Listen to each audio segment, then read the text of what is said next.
প্রিয় শিক্ষার্থী, আজকের অনলাইন ক্লাসে তোমাদের স্বাগতম। আজ আমরা সৃজনশীল প্রশ্ন 3 নংয়ের সমাধান করব। প্রশ্নে বলা হয়েছে চিত্রে সি বৃত্তের কেন্দ্র MN = OP, MN = OP দুটি যা ক বৃত্তের পরিধি 25 সেন্টিমিটার হলে বৃত্তের ব্যাসার্ধ নির্ণয় করো। খ প্রমাণ করো যে AC = BC। যদি MN > OP হয় তবে প্রমাণ করো AC BC। প্রথমে আমরা ক নং প্রশ্নের সমাধান করব। প্রশ্নে বলা হয়েছে বৃত্তের পরিধি 25 সেন্টিমিটার হলে বৃত্তের ব্যাসার্ধ নির্ণয় করো। এটি একটি বৃত্ত। বৃত্তের ব্যাসার্ধ যদি r হয় তাহলে পরিধিটা হচ্ছে 2πr। এটি হচ্ছে পরিধি নির্ণয়ের সূত্র। এখন প্রশ্নে বলা হয়েছে পরিধির মান হচ্ছে 25 সেন্টিমিটার, তাহলে আর এর মান কত হবে আমাকে বের করতে হবে। আমরা এখান থেকে একটা সমীকরণ তৈরি করে ফেলতে পারি। আমরা বলতে পারি 2πr = 25। এখান থেকে ক্যালকুলেশন করে আমরা আর এর মানটি বের করে নিতে পারবো। তাহলে চলো আমরা খাতায় লিখে নিচ্ছি। আমরা লিখব 3 নং প্রশ্নের উত্তর ক। আমরা লিখব মনে করি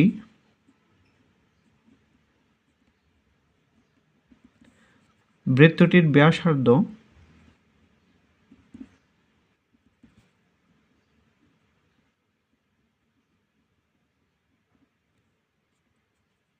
r, তাহলে পরিধির সূত্র হচ্ছে 2πr। প্রশ্নে বলা হয়েছে পরিধির মান হচ্ছে 25। আমরা লিখতে পারি প্রশ্ন মতে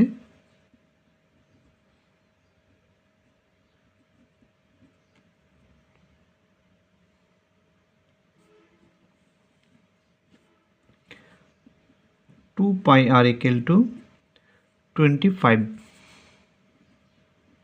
সেন্টিমিটার। এটি একটি সমীকরণ হয়ে গেছে। এখান থেকে আমরা আর এর মান বের করতে পারি। আমরা লিখব বা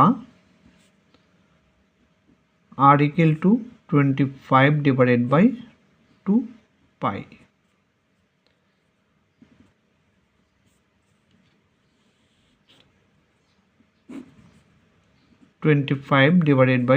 (2 এর মান 3.1416। আমরা জানি পাই এর মান হচ্ছে 3.1416। এখন এটিকে ক্যালকুলেশন করলে আমরা আর এর মান পেয়ে যাব। ক্যালকুলেশন করলে রেজাল্টটি হবে 3.979। অতএব ব্যাসার্ধ r =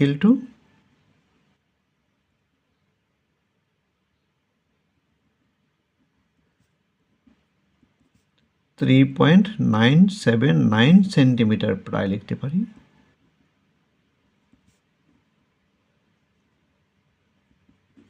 এটি হচ্ছে আনসার।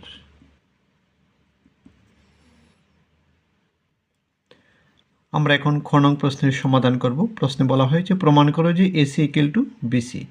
MN এবং OP দুটি সমান যা কেন্দ্র C থেকে MN এবং OP এর উপর অঙ্কিত লম্ব CA বা AC এবং OP এর উপর অঙ্কিত লম্ব BC।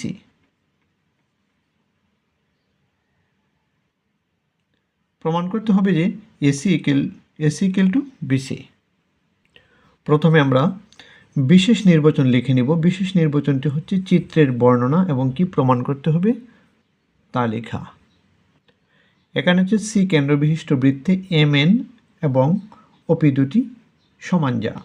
তাহলে আমরা লিখে নিচ্ছি C কেন্দ্রবিশিষ্ট বৃত্তে MN এবং OP দুটি সমান যা কেন্দ্র C থেকে MN এবং OP এর উপর অঙ্কিত লম্ব AC এবং BC।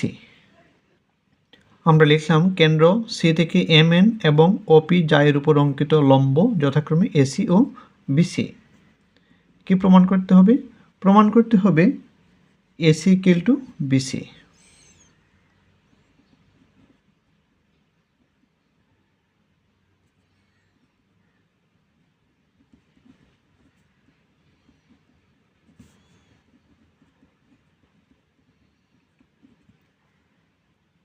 প্রমাণের জন্য আমরা এমসি এবং ওসি যোগ করে নেব। আমরা যোগ করে নিচ্ছি।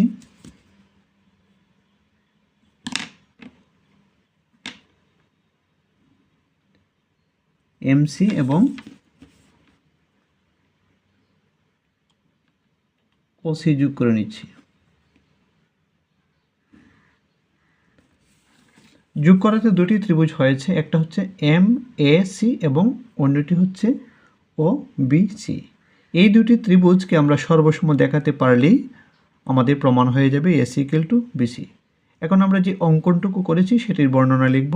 আমরা লিখব অঙ্কন। অঙ্কনে আমরা কোন কাজটি করেছি? এমসি এবং ওসি যোগ করি। আমরা লিখব এম কমা সি এবং ও কমা সি যোগ করি।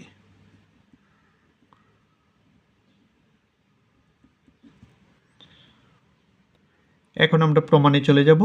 আমরা এই দুটি ত্রিভুজকে সর্বসম দেখানোর চেষ্টা করব। এই দুটি ত্রিভুজ হচ্ছে সমকোণী ত্রিভুজ, কারণ এসি লম্ব এমএন হওয়ায় এটি সমকোণী ত্রিভুজ এবং বিসি লম্ব ওপি হওয়ায় এটি সমকোণী ত্রিভুজ। তাহলে আমরা লিখতে পারি ধাপ 1,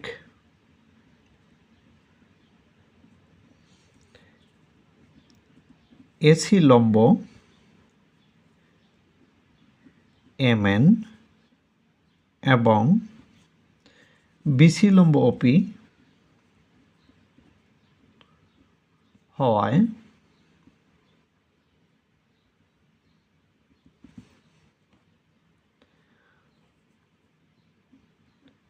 ত্রিভুজ এমএসি এবং ত্রিভুজ ওবিসি সমকোণী ত্রিভুজ।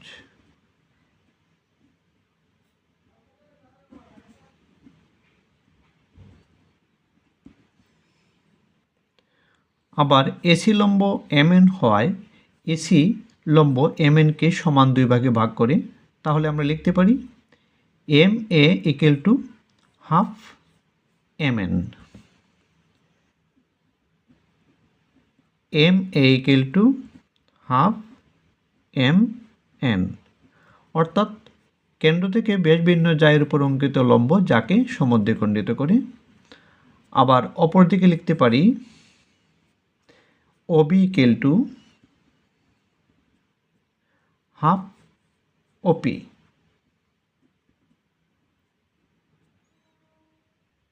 আমরা লিখলাম M A equal to half MN এবং OB equal to half OP. আমরা জানি এমএন বাহু এবং ওপি বাহু সমান। ধাপ 2, এমএন এবং ওপি সমান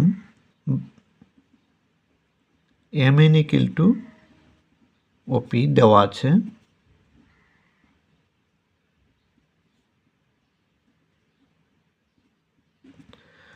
তাহলে হাফ এমএন ইকুয়াল টু হবে half OP.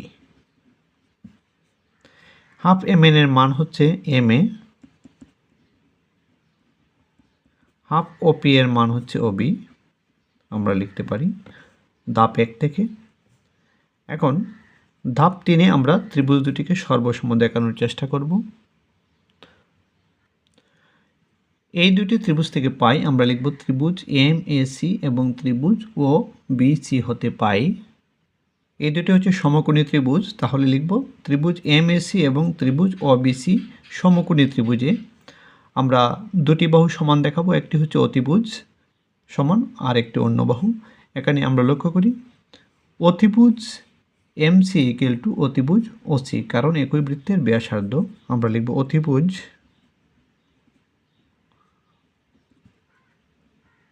M C equal to অতিভুজ ও সি, তারা একই বৃত্তের ব্যাসার্ধ।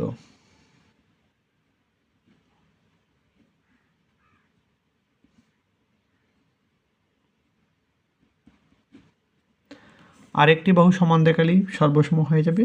আরেকটি বাহু হচ্ছে আমরা ধাপ 2 থেকে পেয়েছি M A equal to OB, M A equal to OB, M A equal to OB, এটি ধাপ 2 থেকে।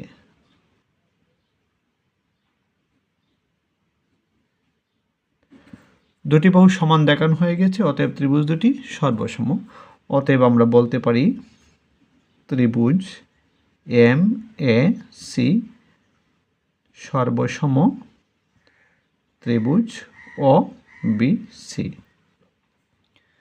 যেহেতু ত্রিভুজ দুটি সর্বসম তাহলে এসি ইকুয়াল টু বিসি। অতএব বলতে পারি এসি ইকুয়াল টু বিসি। প্রমাণিত।